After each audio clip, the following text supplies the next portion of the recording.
bañ naa dootuñu nangu kenn noonu réew mi bañ naa déet réew mi bañ naa déet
Bon, on est bon.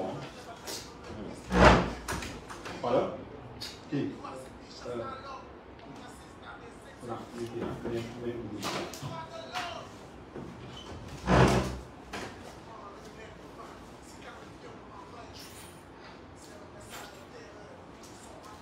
micro bi.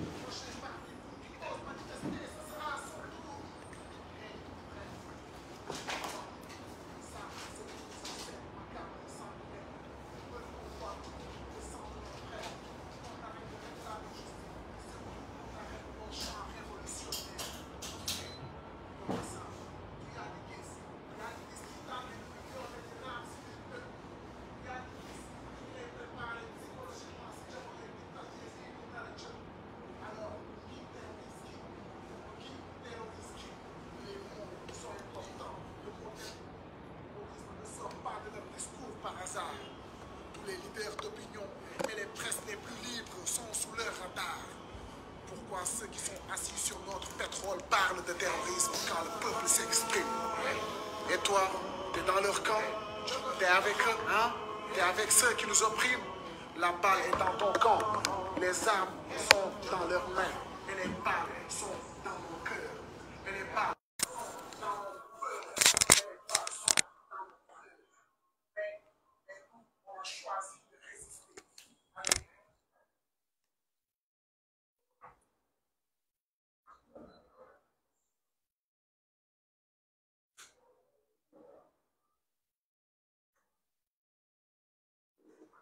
asalaamaaleykum mbokki Sénégal asalaamaaleykum chers militants sympathisants man seen mbokk président Ousmane Sonko alias Oscar Sierra maa ñëw fas yéene waxtaan ak yéen ci kàddu yu gàtt. waxtaan ji waxtaanu jàmm la mooy waxtaane xew-xewu réew mi. li ñu fas yéene waxtaane mooy li nga xam ne moom la ñu bëgg a def muy actualité ci jamono ji. lu leen ñu ngi ko ciy wax lu leen ñu ngi ko ciy bind muy convocation bi nga xam ne convoqué nañ ma ko ëllëg bu soobee yàlla ci midi moo war a dem jàkkaarloog doyen des juges. ñuy sant yàlla bi convocation bi amee ndax lu ñu exigé woon la ñun suñu bopp. ndax it guléet ci histoire u Sénégal ñu jël ab dossier pendant 18 mois wala lu ko ëpp ñemewuñu déglu ki ñu jiiñ ki nga xam ne moom la concerné ñemewuñ ko woo pour déglu ko li tubaab naan entendre dans le fond. yàggoon na te bu leen fàtte ni dafa am lu mu ànd ak mooy ne nañ dañ maa def ci contrôle judiciaire mooy samay sañ-sañ dañ koo wàññi mënumaa tukki daanaka looloo ci wàññeeku waaye maa ngi dox samay soxla di dem fu ma neex waaye mënumaa génn réew mi.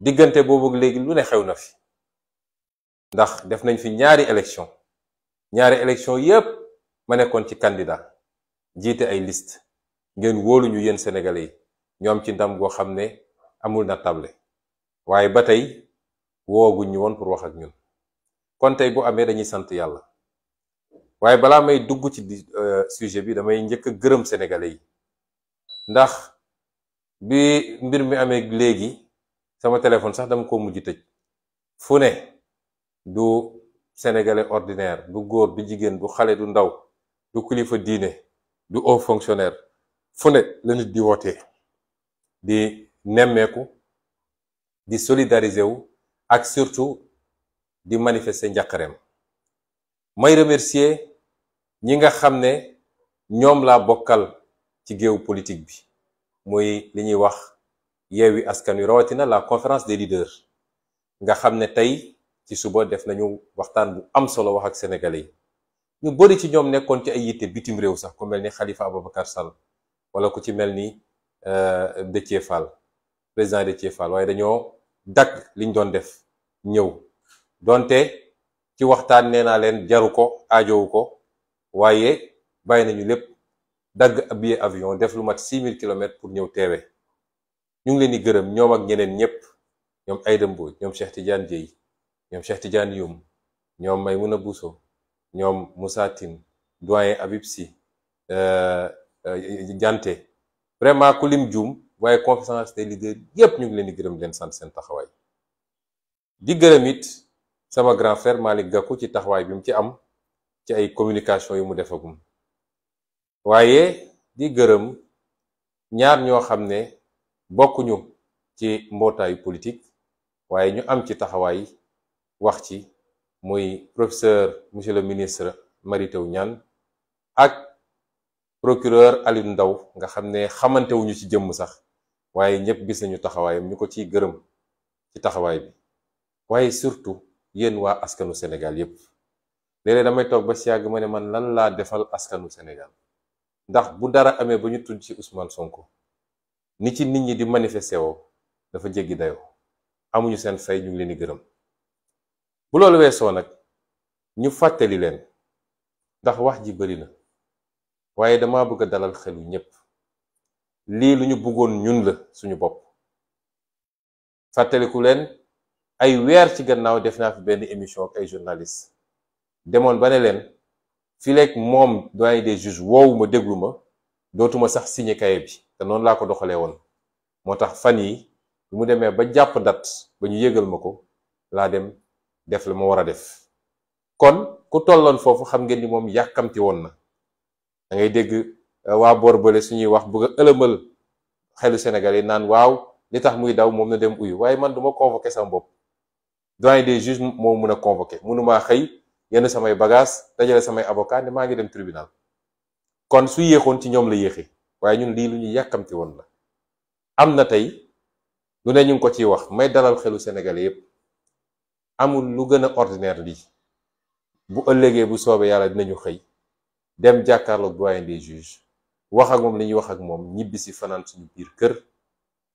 fii ak semaine prochaine ñu woyal incha allah suñu dox dem defi suñu nemmeeku tuur ñi naan ay su demee dinañ ko jàpp ak dinañ ko lii ak dara amu ci dama leen yàgg wax ni dossier bii du dossier boo xam ne dañ ma ci jàpp wala dañ ma ci tere nekk candidat dinaa ci dellu si kon ma dalal ñépp lii lu ordinaire la te lu mënul ñàkk la ñu waroon ko def bu yàgg ñoom saa yu ñu leen laajoon ne def leen ko ñuy yoxi naan wóorul ak dëkk bi dafa xaw a tàng ak buñ ko defee xale yi génn ak lu ne donc su yéexee ci ñoom la yéexoon mu leer ci bopp sénégalais yépp ndax su doon may convoqué sam bopp kon waxatuñ ko te bu leen fàtte nag ni daaw jéeg bi coow li di am ba li ci juddu ci damaa jógoon di wuy ji juge man musuma ne duma wuy ji juge dama bëgg ñu déglunte bu baax mbokku Sénégal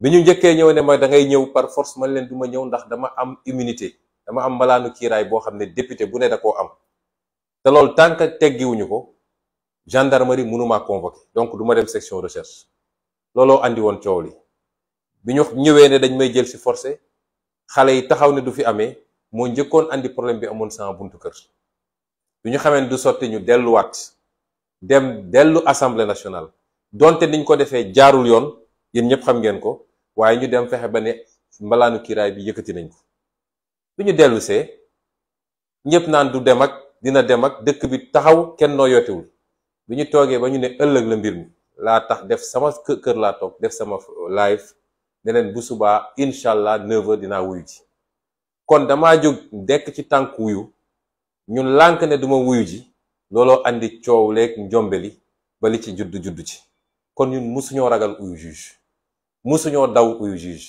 juge kay moo ñu doon daw naan su ma leen woowee lii mun na ci judd la mun na cee judd kon ñiy wax di essayer ëlëmal seen bopp xam leen ni waxuñu dëgg loolu moo ko leeralee ba pare dinaa wax nit ñi comme lu ordinaire la lu war a am la dañuy dem uyu ji dina laaj ay laajam dinañ ko wax suñu fulla daal di dellu siwaat suñu kër tranquillement kon jarul yenn yëngu yi ñun duñu Macky Sall moom mooy buqat waaye ñun duñu buqat ndax gis ngeen li mu defati audition rek nga jël suñu armée bi yépp li nekk ci ndakaaru ci alkaati ak ci policier ak yooyu yépp doyu ko même ñi nga xam ne ñi nga ca formation nekk Fatick jëlee na fa 12 escadrons 900 personnes mu jëlee ko Fatick ci xale yoo xam ne pareeguñu sax formation loolu mooy andi manifestation bu amee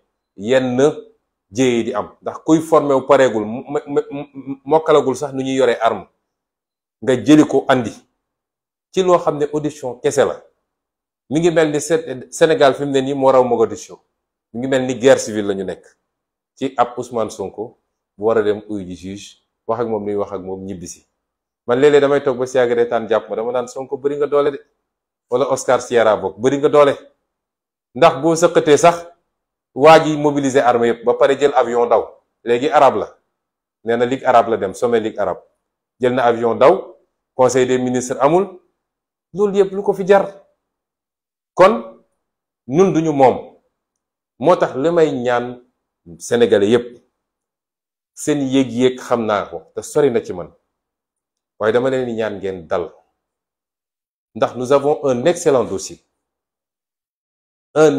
dossier moo tax ma ne leen na ngeen dal la may wax ci loolu mooy ëllëg li ma ñaan bu kenn génn kuy génn na dem doxi soxlaam demal liggéey sa liggéey soxlawuma kenn gunge ma ku dul samay avocat ba ci leader yi bi ñu jógee léegi ci conférence presse bi dañoo ñëw sama kër ñu waxtaan ci ma ne leen maa leen ko ñaan loolu ñaan naa leen ko ñaanaat leen ko soxlawuma ku nga gunge d'autant que audition amul gunge audition du audience du procès su doon audience wala procès nga xam ne kenn ku ne am nga sañ-sañu ñëw ci salle ba waaye lii simple audition la jarul gunge donc na ñépp toog seen kër te nii ma ko waxee nii noonu la musa amee même bi problème yi di am daaw ji man woowuma kenn ne ko kaay gunge ma moo tax kenn mënul génne seen affaire u tappale yi ñu doon def naan trouble à l'ordre public mënaluñ ma ci dara ndax musuñu maa gis ma def déclaration ne gars yi ñëw leen gunge ma bañ ma bëggee forcer bu ci njëlbeen ba kay laa ne woon sama droit à la résistance ndax constitution moo ne ku ñu bëgg a jaay doole am nga sañ-sañu lànk résister waaye bi ñu jaaree fi ñu jaar ba ne levé nañ immunité damaa jóg dem ne damay wuy ji kon suba li may ñaan nit ñi ndaw ñi surtout bu kenn naan damay dem kër Ousmane Sonko wala damay dem tribunal wala damay dem fii wala fële audition man maay dugg ak samay avocat jàkkaarloog juge bi ñu waxante li ñuy waxante ma ñibbi sama kër loolu jarul génn moo tax ma leen koy ñaan ndax xeex bi xel a koy xeex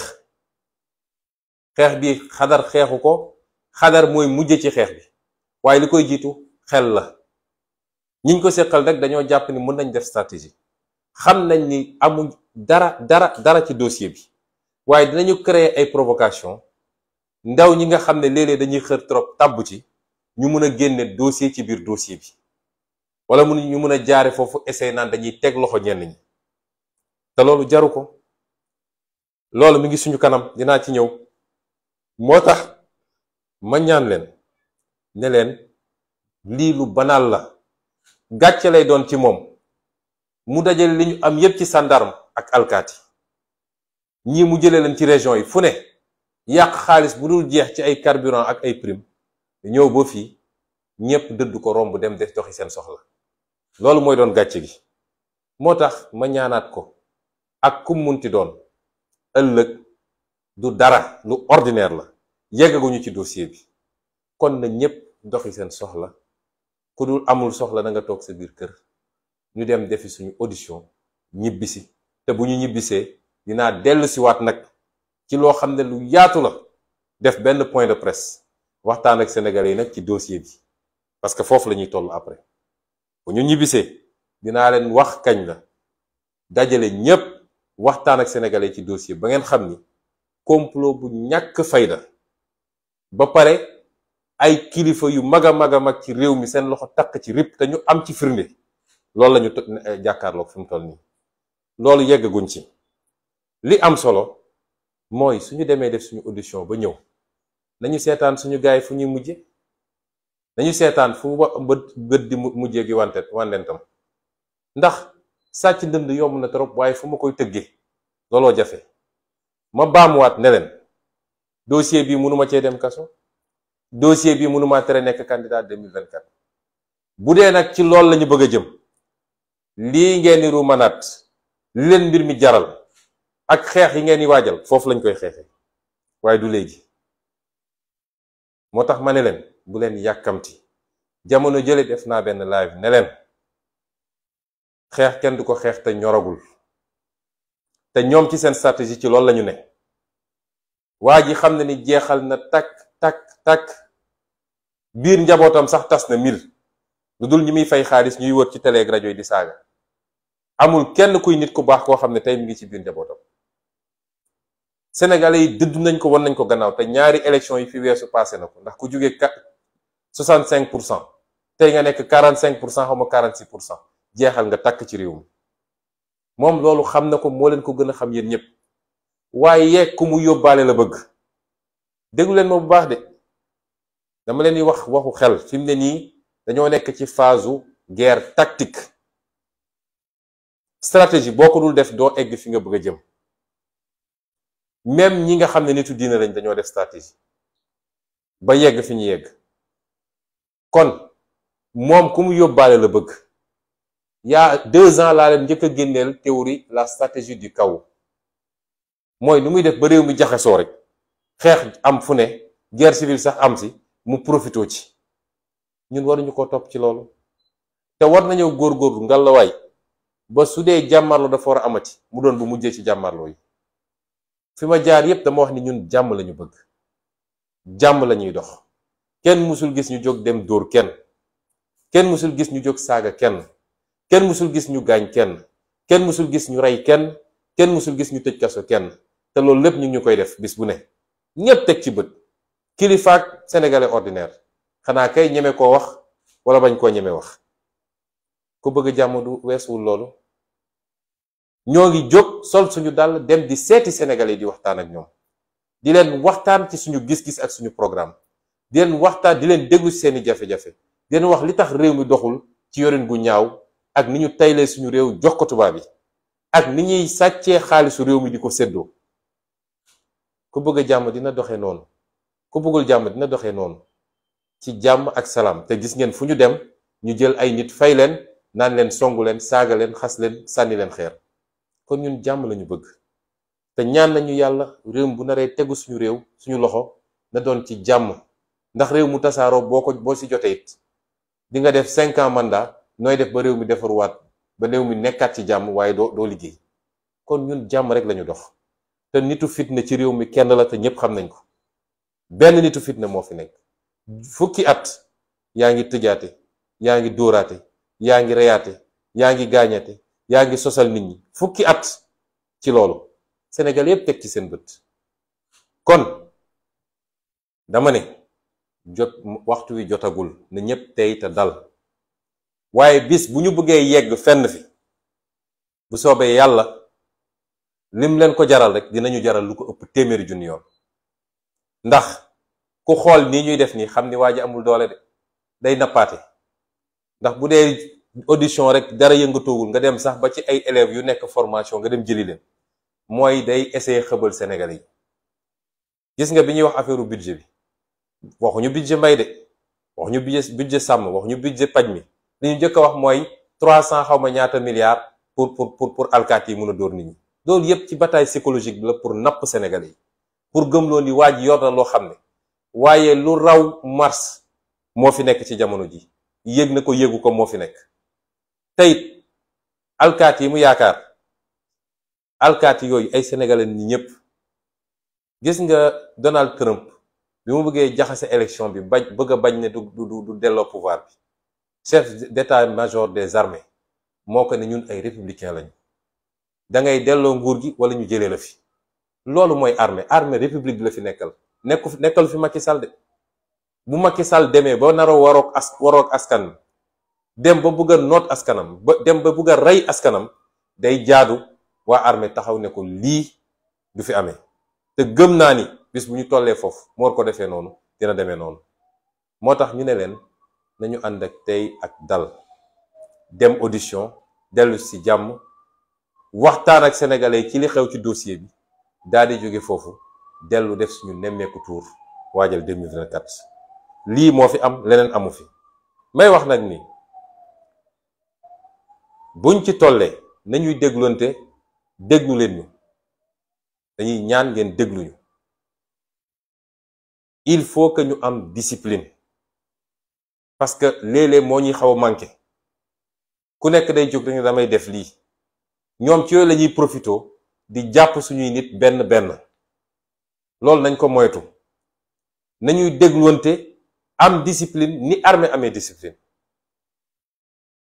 bu dara amee na ñépp ne tekk bàyyi ba ñu jox leen information bi ñu war a am fi rek ñi ngi doxee noonu ñii mënuñ ñoo jekku ci seeni tàppale ndax ay nitu complot lañu subaak ngoon guddeeg bëccëg ci complot lañu dëkk waaye seen complot mënaluñu dara.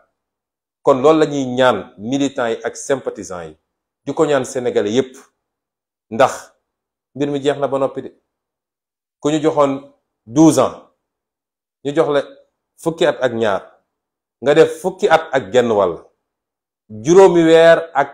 fukki weer ak juróom benn moo ci des kooku bu ñu daanu ci ay ndëgg sërëxam nañu am intelligence boobu te bu ñu fàtte ni nag yi ñuy def ñëpp diversion la. bu ñu fàtte lan mooy priorité yi mbokk yi priorité yi mooy lii mu nekkee ci ay trafic d'armes jël ay milliards te dina am développement am na yeneen ndax mbir mi xaajul ba jeex jël ay milliards dem jël ay trafiquants d'armes leen defar ay marché jox ko ab ministère boo xam ne nee nga eaux et forêts la war a gérer jox leen 46 milliards ñu naan dañuy jënd ay armes te loolu mooy li gën a ndaw ci li nit ñi gisagum. loolu réew bu mu nekkoon ci réew bu normal tey waxatuñ ko ñu bëgg a créer ay diversion sénégalais yi fàtte seeni farata nekk ci ay sunna wala ay afdal bu ñu nangu loolu. priorité yi mooy fi réew mi toll ci ndóol ak ci njëg yu cher ak sénégalais yi sonn nañu man de maa ngi ci àll bi depuis 10 jours maa ngi woon ci àll bi 15 jours sax def naa ko ci àll bi te maa ngi waaj a dellu ci àll bi waaye li ma gis ci àll bi. Macky Sall su ko gisoon dina xam ni amel na sénégalais yi àq de dina xam ni amel na sénégalais yi àq dëgg loolu mooy priorité yi mooy assemblée nationale bi nga xam ne néew na fa doole tey néew doole boo xam ne xaar leen le 14 la plénière yi di commencer maa ngi ñaan sénégalais yépp nañu teewlu plénière yi te suivre député yi ndax dañu leen ne woon jox leen ñu député ñu won leen taxawaayu assemblée tey ñoo yem doole ci assemblée wala sax mu gën a néew doole. loolu mooy priorité sénégalais yi aujourd'hui priorité sénégalais yi mooy yi nga xam ne farata la ci ñoom te ñu koy dund seen dund bis bu nekk mu am jafe-jafe te Macky Sall tële ci mënu ci dara ak suñu ressources naturelles yi nga xam ne jaay na ko toog jàpp ñàmburam. gis nga ab askan bu demee ba fàtte lan mooy farata chaque jour ñu créé la ay faits divers nga topp ci faits divers ya ba ci réseaux sociaux yi sax ba ci ñun suñu njaboot dañoo am problème boobu. ñu créé leen ay faits divers léegi ay nit yoo xam ne ngeen jégal ma ci kàddu ji duñu tekkiwuñu dara ci lu ñu mën a topp kenn ku ne soo xëyee génne sa benn vidéo nit ñi topp ci di commenter di wax nañu dellu si ci farata réew mi. soo demee ci dëkku tubaab yi da nga leen di fekk ci farata réew mi tey soo demoon ci dëkku tubaab bi seen coow yëpp crise économique bi la, guerre en Ukraine la, coût de la vie la, gaz bi nu ñuy def ba jot si la, ak yeneen sécurité. waaye Sénégal soo fi ñëwee ñu ngi ci chaque jour nag ñu génne benn fexe ba tasaare ko nag nit ñi nekk ci di commenter suba ak ngoon guddeeg bëccëg. nañu fexe ba dellu si ci l'essentiel, ñun ci loolu lañ leen woo. kon li lañ leen bëggoon wax ci kàddu yu gàtt, di leen gërëm di leen sant, di leen jox dig daje nag ci lu gàtt ndax it dossier bi du dossier judiciaire, dossier politique la. day baax ñu wax ak sénégalais yi ñu xam lan moo ci ne ak lan moo ci xew. te it di wax sénégalais yi rawatina nag ndaw ñi, lii ñu def nii neew ñu leen ngeen dem tëdd aj seeni ko jaas, dañ leen ne jotagul. bu dee jaaral nañ mbir mi yoon wasalaam, buñ ko jaaralul fa woon na woon, parce que nag suñuy mbokk suñuy rakk fukki bakkan ak ñeent rot na ci lii. est-ce que tey jaadu na ñooñu li taxoon ñuy xeex mu leer leen lii du dëgg caaxaan la te projet bi ñu gëm duñu nangu ko faagagal ba loolu dal leen si, est-ce que dañuy dellu si waat ñaari at ci kan gannaaw mu mel ni dara musul xew, Macky Sall ñëw continuer complot am daal dina yeggali na. loolu du musa am fii ci Sénégal. kon ñu ngi leen di gërëm bu baax di leen sant. Chers compatriotes, chers amis africains, je vais prendre quelques minutes pour m'adresser à vous relativement à l'actualité ou ce qu'on essaie d'imposer comme actualité au Sénégal en ces jours, alors que le monde est préoccupé par des questions beaucoup plus stratégiques, beaucoup plus vitales pour l'avenir du monde. Je le disais l'autre jour, il faut s'inquiéter de ce qui se passe dans le monde aujourd'hui. Il y a l'enlisement de la guerre en Ukraine avec ses conséquences socio-économiques dramatiques. Il y a ce qui se passe aujourd'hui en Asie avec les risques d'annexion de Taïwan par la Chine et les risques d'intervention des États-Unis. Mais également ce qui se passe avec la Corée du Sud. Pas plus tard que ce matin, des essais de missiles balistiques ont suscité de vives réprobations de la Corée du Sud, de la part de la Corée du Nord, ont suscité de vives réprobations de la Corée du Sud et de la communauté internationale. Mais vous avez suivi l'actualité aujourd'hui où les Américains ont réagi par rapport aux inquiétudes des Saoudiens qui soupçonnent une attaque imminente de l'Iran sur leur territoire. Et donc, nous sommes dans un monde extrêmement incertain. Un monde extrêmement dangereux. Un monde où rien ne peut être défini sur le court terme, a fortiori sur le moyen terme et le long terme. Et il me semble qu'il n'y a que les pays africains qui n'ont pas suffisamment compris les enjeux. Et le Sénégal en fait partie. Pendant que le monde se préoccupe des grands enjeux et des grandes questions, ici au Sénégal, on est dans le perpétuel recommencement des faits divers. Et tous les jours avec son lot, on ne parle pas de ce qui fait le Sénégal ou ce qui ne le fait pas. On ne parle pas de ce qui rend le vécu des Sénégalais extrêmement difficile. Mais on est là à parler de questions qui n'ont aucun impact en réalité sur le devenir de ce pays et sur son présent même, puisque il est de notoriété publique que les Sénégalais souffrent comme ils n'ont jamais souffert. Chers compatriotes, on a parlé d'une convocation de votre ami, votre frère, votre président, pour certains, Ousmane Sonko, alias Oscar Sierra, puisque c'est comme ça qu'on nous appelle dans les communiqués de la police maintenant. Je dois dire aux Sénégalais qu'il n'y a rien de plus normal, de plus ordinaire que cette convocation, que nous avons souhaité et voulu depuis très longtemps, que nous avons exigé depuis très longtemps. Qu'elle intervienne à cette période où nous avions entamé une tournée pour aller à la rencontre des Sénégalais, peu importe. Nous avions souhaité, parce qu'il faut que ce dossier soit définitivement traité, puisque c'est un dossier vide, absurde. C'est un complot ourdi au plus haut sommet de l'État et nous en avons toutes les preuves et je vous reviendrai très bientôt pour vous en donner un certain nombre d'éléments. Nous l'avons souhaité parce que le pays doit souffler et passer à autre chose. Nous l'avons exigé plusieurs fois. Si vous vous rappelez, il y a 8 mois à peu près, ou un peu plus, oui, un peu plus. J'avais accordé une interview à quelques journalistes et j'étais allé même jusqu'à dire que si le doyen des juges ne me convoque pas pour m'entendre, je refuse désormais d'aller signer le cahier de décharge.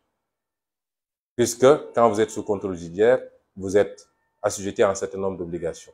C'était pas un déni, c'était pas un manque de respect à la justice. Mais vous ne pouvez pas avoir un dossier, c'est une première dans l'histoire judiciaire du Sénégal, que 18 mois plus tard, on n'appelle pas un inculpé pour l'entendre au fond et voir les suites à donner à ce dossier. C'est désormais fait et c'est pourquoi je rassure tout le monde. C'est un dossier le plus ordinaire possible. C'est une procédure la plus ordinaire possible et qui s'insère dans le cadre de l'instruction d'un dossier totalement vide. Et demain donc, j'irai répondre tranquillement. Et je rappellerai aux Sénégalais et à tous ceux qui suivent à travers le monde que je n'ai jamais refusé d'aller répondre à la justice. La première fois qu'une convocation m'avait été remise, j'étais encore revêtu de mon immunité parlementaire. Et vous savez très bien que la loi est très claire. Aucun député ne peut être poursuivi, entendu ou emprisonné durant l'exercice de son mandat et particulièrement en cours de session. La gendarmerie n'avait pas à me convoquer et j'ai refusé de déférer ce qui avait amené les premiers incidents devant mon domicile. Quand ils se sont ravisés pour aller procéder à la levée de l'immunité parlementaire en violant toutes les normes et que une convocation m'avait été notifiée après cela, je suis allé déférer tranquillement à cette convocation qui datait du 3 mars 2021. Ce matin, mon ami et frère Khalifa Sall me rappelait qu'il y a un fétichisme chez ces gens-là autour du chiffre 3. Moi, je ne suis pas un fétichiste, lui non plus. Je ne crois pas à ces histoires-là. Tous les jours sont des jours. S'ils ont des devins ou des marabouts qui leur ont garanti que le 3, s'ils font les choses de 3, ils se sont fourrés le doigt dans l'œil parce qu'il ne se passera absolument rien. Et c'est, rappelez-vous, sur le chemin, en allant déférer à cette convocation, que la police, la gendarmerie avait fait obstruction pour m'empêcher d'aller répondre au juge, d'où les événements tragiques et malheureux du mois de mars 2021 qui ont coûté la vie à 14 personnes sur la base d'un complot d'État contre un opposant qu'ils craignent tous et qui nous a amenés à cette situation déplorable. Nous y voilà aujourd'hui, après 2 ans de louvoiement presque, nous recevons cette convocation du doyen des juges. Je veux dire à tout le monde que j'irai répondre le plus simplement du monde, tranquillement. J'irai répondre et je reviendrai tranquillement chez moi passer la nuit. Parce que beaucoup de fausses informations ont été distillées, faisant penser même que je pourrais être arrêté en déférant à cette convocation. C'est fait à dessein, c'est fait sciemment pour créer la psychose ou alors la mobilisation de nos militants et en profiter pour coller toutes sortes de motifs. Trouble à l'ordre public, appel à insurrection, etc., etc. Je rassure tout le monde, s'il plaît à Dieu, demain, je dormirai tranquillement chez moi et dans les jours à venir, nous reprendrons tranquillement la tournée nationale de Nemmekou Tour pour aller à la rencontre des Sénégalais et préparer 2024. Et c'est pourquoi j'ai demandé à tout le monde, je demande à tout le monde, solennellement, et j'insiste beaucoup, de rester tranquillement chez soi, ou alors de vaquer tranquillement à ses occupations. Parce que nous ne sommes pas, nous, Macky Sall, nous ne sommes pas des froussards. Nous avons le courage de ce que nous faisons. Si nous décidons de nous battre, tout le monde saura que nous avons décidé de nous battre. Nous ne sommes pas des froussards au point de mobiliser l'ensemble des troupes de la gendarmerie nationale, de la police d'État, l'ensemble des renseignements généraux, et même peut-être l'armée. Nous avons vu même la réquisition des sapeurs-pompiers. Toute la République est mobilisée pour une simple audition d'un Sénégalais, comme tous les Sénégalais, fût-il un opposant de premier rang. Cela n'honore pas Macky Sall. Et comme à son habitude, à chaque fois qu'il s'y prend, il préfère prendre son avion pour détaler et aller faire du tourisme ailleurs. Aujourd'hui, c'est devenu un arabe, puisqu'il a trouvé comme prétexte cette fois-ci le sommet arabe qui se déroule en Algérie.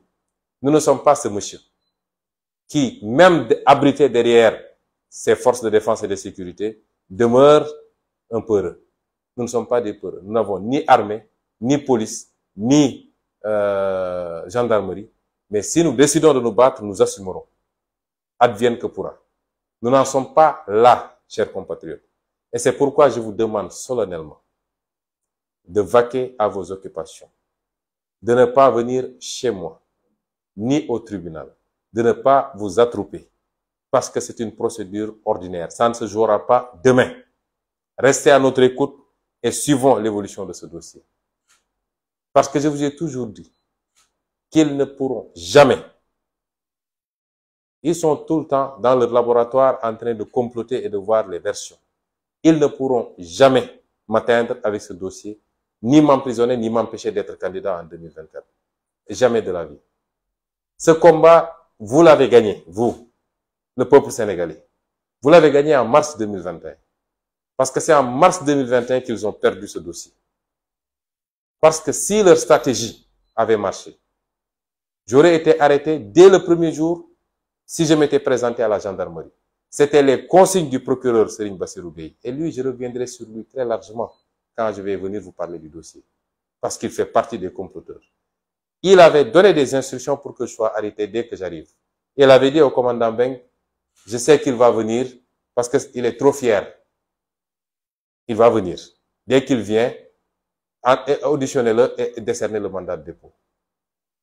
Ce dossier, vous l'avez gagné quand vous avez refusé que je sois emprisonné sur la base d'un complot et que tout le pays s'est mobilisé durant cette période-là pour faire face aux comploteurs à la tête desquels se trouve Macky Sall. Nous avons gagné ce dossier-là en ce moment. À partir de ce moment, il ne restait qu'une option. C'est essayer de jeter l'opprobre. Envoyer des gens sur les plateaux pour insulter, pour dire des obscénités. C'est ça qu'il reste. Mais comme on dit dans un proverbe bien de chez nous, une bouche qui saigne ne peut pas sortir de bonnes paroles.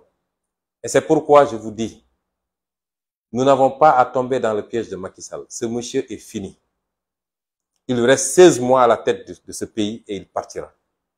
Mais rappelez-vous, il y a 2 ans, je vous ai parlé de sa stratégie du chaos. Puisqu'il a peur de ce qui pourrait advenir après son départ. Il sait très bien ce qu'il a fait. Lui et ses proches. Et ils éprouvent une peur bleue. Et c'est pourquoi il est dans une dynamique de créer le chaos. D'où l'acquisition de matériel militaire à gauche et à droite. Il en achète tous les services. Comment est-ce que des services des eaux et forêts peuvent acheter pour 45 milliards d'armes? Tous les services sont en train de commander des armes. Il est dans cette stratégie du chaos. Cet homme préférerait que le Sénégal regresse au point de tomber dans une guerre civile plutôt que lui, il parte dans les conditions démocratiques comme il avait hérité du pouvoir. Mais s'il perd sa guerre, il partira. Et c'est pourquoi nous devons avoir l'intelligence tactique. Nous sommes désormais, pour les 16 mois à venir, dans un jeu tactique de haute stratégie. Il ne doit pas être plus intelligent que nous. Ils savent que ce dossier est mort-né. Ils ne peuvent rien obtenir de ce dossier.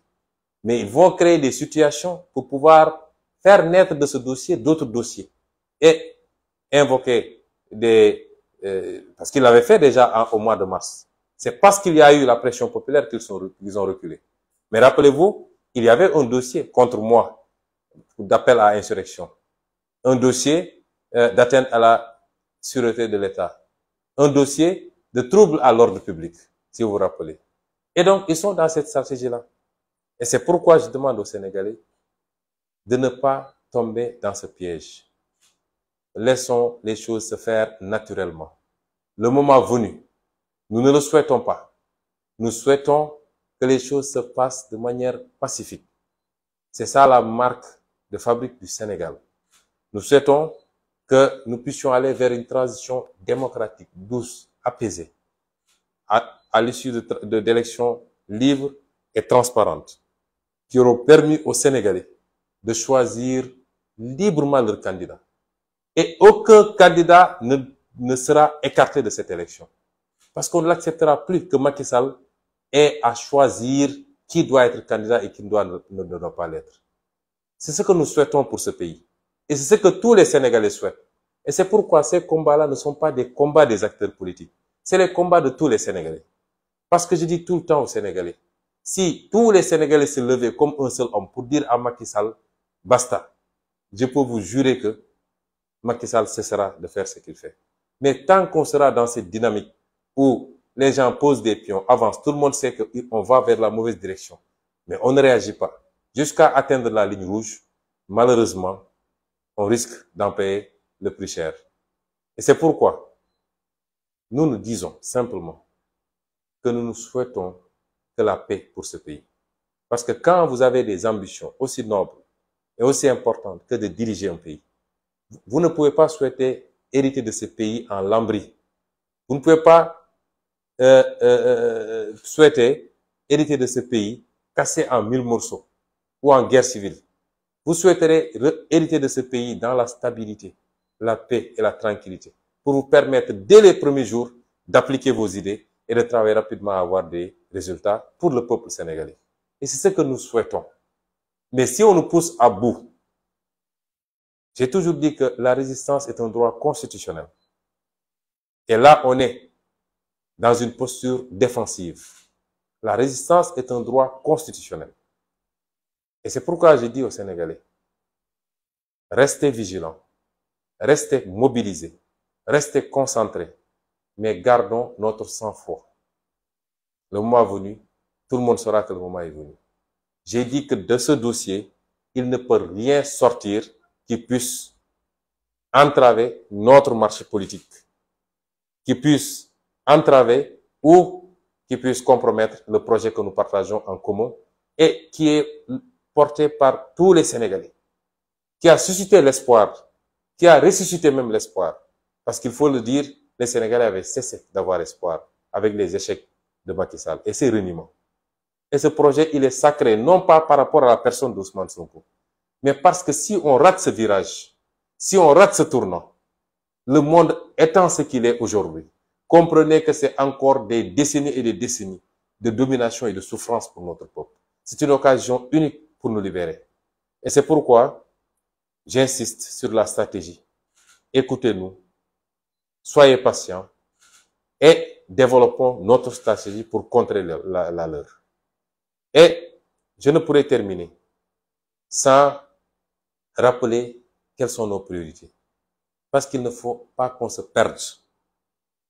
Nous avons un pouvoir très habile dans les contre-feux.